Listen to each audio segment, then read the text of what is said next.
Oui, je demande de respecter les 10 minutes. Oh, I'll try to do it even faster. Okay. We don't government. Ambassador Abuyu, when he seduced me into coming here, asked me to talk about 2030.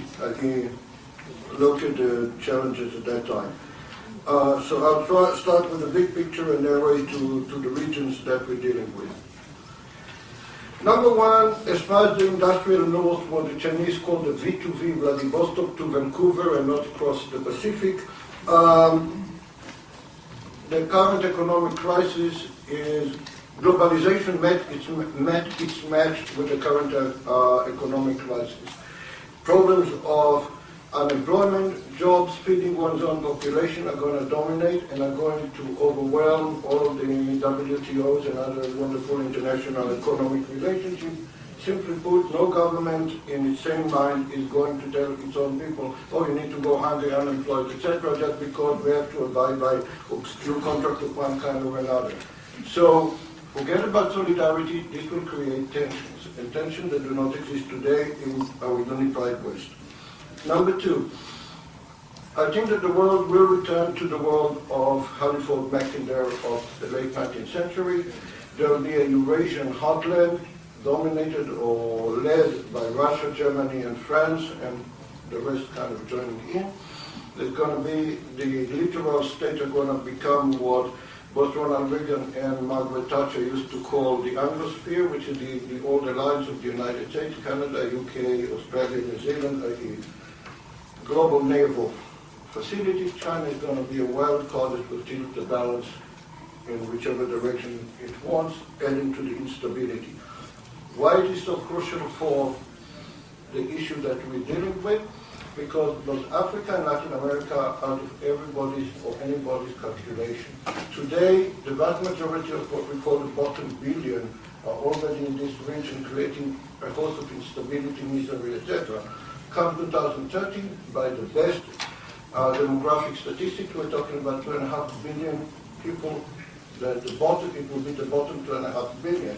That makes for a lot of angry, hungry young men with an easy finger and easily available Kalashnikov or the equivalent thereof. So this is our security problem that we need to look at. Number three, we're going to see the collapse of, or the weakening of the state. Now, there are a lot of debates whether it's good, bad, or otherwise. Today, in the world as we know it, the state has the monopoly on the use of force. The Navy that the Admiral was talking about, coming and cleaning up the mess, etc., belong to states, belong to alliances of states. If the states have become dysfunctional, where are we going to get these forces? It's not an issue of technical capabilities, i.e. there will be floating thing that can destroy a lot of stuff miles away, a lot of flying things that can bomb a lot of things miles away. The question is who's going to own them, who's going to tell the pilot to go and to destroy here and there. We don't have an answer for that. Instead, we have the rise of the transnational alternate world. And it's a very important issue that is happening. We've been discussing here and there the quest for, the West will need water, the West will need energy, the West, or the rest of the world will need rare metals, etc., to keep the high-tech industries and the world alive. From whom are we going to buy it? Are we going to buy it from regular states, or are we going to buy it from rogue regions? It's a hell of an issue. Now, we cannot go fight and bomb stuff to get the energy because they've done it.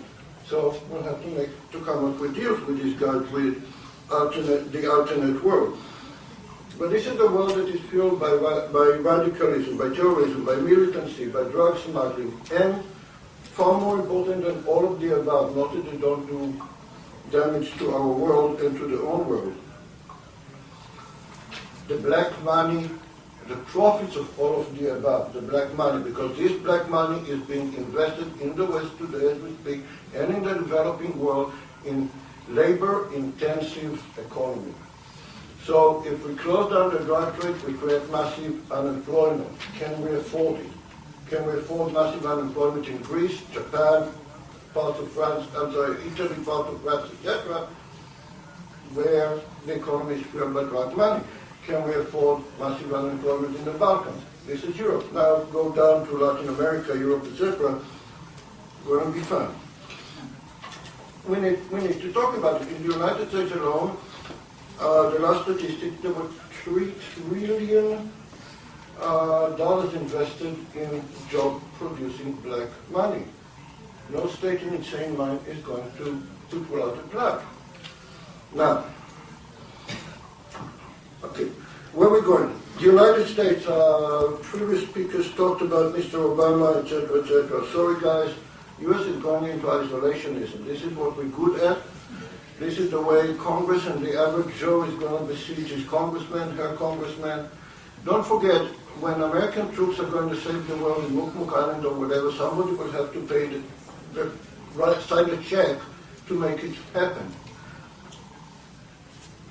No congressman in his sane mind, no senator in his sane mind, and in the United States Congress appropriates the money and signs the check, is going to tell his constituents, you're going to go hungry, we're going to take 2% off your social security in order to save some obscure guy in Mukmuk Island. Forget it, guys. Ain't going to happen. I've been there for too long. Furthermore, transatlantic drift is going wider and wider and wider. We are not glued at the hip anymore because the economic issues are creating friction that strategic issues could not. NATO is sliding into somewhere between irrelevance and being counterproductive.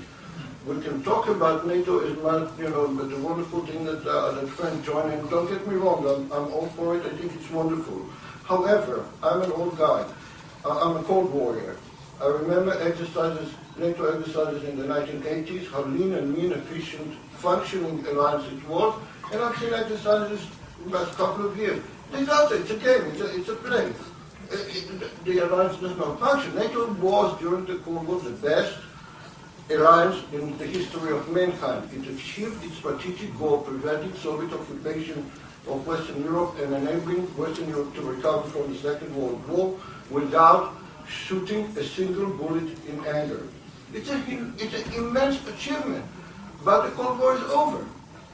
And NATO outlived its usefulness, and look what's happening in Afghanistan today. The great NATO is incapable of getting any. Yeah, I mean, the troops are wonderful. They're brave. They are resourceful. All the compliments need to go to the troops on the ground.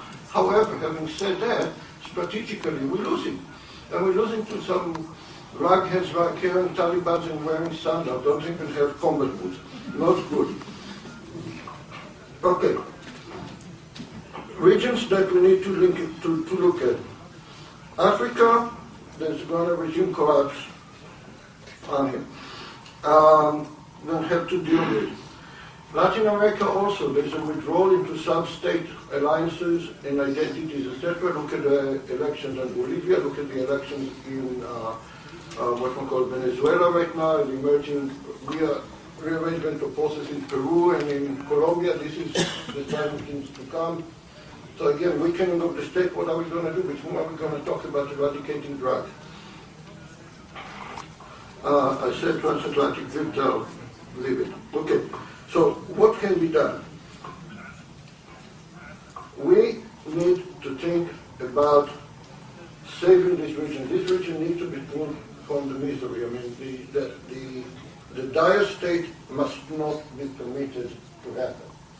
It will happen if we do business as usual right now. However, the traditional way of, okay, there'll be a lot of foreign aid going to either bilateral or new organization, or organization, etc., ain't going to work because the West does not have money, and Western parliamentarians do not have the will or the public mandate to sign the check, even if money exists. So we have to start thinking about prototype, new attitude towards restoring or helping the developing world get on its feet. And that's money-making ventures, profit-making ventures. Two examples, I'll go two examples because they go to the two edges of the spectrum. First, Central Africa, I mean Gulf of Guinea macro, but all the way down to Angola if you want it. The West needs the energy from that area. The West needs the uranium from that area. The West even needs more of that uranium not to go to North Korea and the likes. The West needs a diamond, the West needs varieties of other rare metals, wolfram, etc., in order to run the high-tech industries. Without wolfram coming from Central Africa, U.S. high-tech industry and Chinese high-tech industry would grind the halt within 3 days. That's the amount of stockpile that exists today. We need it to make money. So we need to work with the local authorities in order to improve, build, regulate, run that regional development. But for doing that, we need to start looking very, very carefully at the tapestry of the people, the sub-state actors, etc., make this the truth sustained. We must not come as we being American or the, for that matter, West European included, as neocolonialism. We have to work through intermediaries, through gateways, to do it as a joint project with countries like Morocco, so that it is not neocolonialism round two. Otherwise, there will be a backlash, and these people will swiftly run back to the Kalashnikov, RPGs, friendly bombs, rather than think, oh, maybe we need to cooperate, etc., etc. Number two, we're talking about environment, etc., not my strong side. Last 2 sentences, I'm cognizant. For example, you can produce electricity for most of Latin America from the Iguazu Basin. However, that's the border area between Paraguay, Brazil, and Argentina. However, we call it Little Gaza because this place is full of variety of Hezbollah, Hamas. Well, this is the number one basin of bad guys in the Western Hemisphere.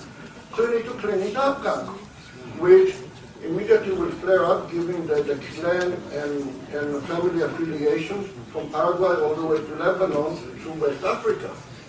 So, if we really, really want Latin America to be self-sufficient energy point of view, and clean energy, mind you, we have to think how to clean up the mess. Not a simple undertaking. Also, who's going to come in? Are they the tribes that the Shiites kicked into the Brazilian jungle? Well, we'll have to bring them also to the 21st century. Not that easy if we want them to carry the maintenance or build the dams that we're talking about. So it's a major undertaking, but it's doable, and at the end of the day, the West will make money, i.e., we'll have the money to invest in doing it, and the region will not explode. So enough said. Sorry, leave the rest for Q&A or whenever.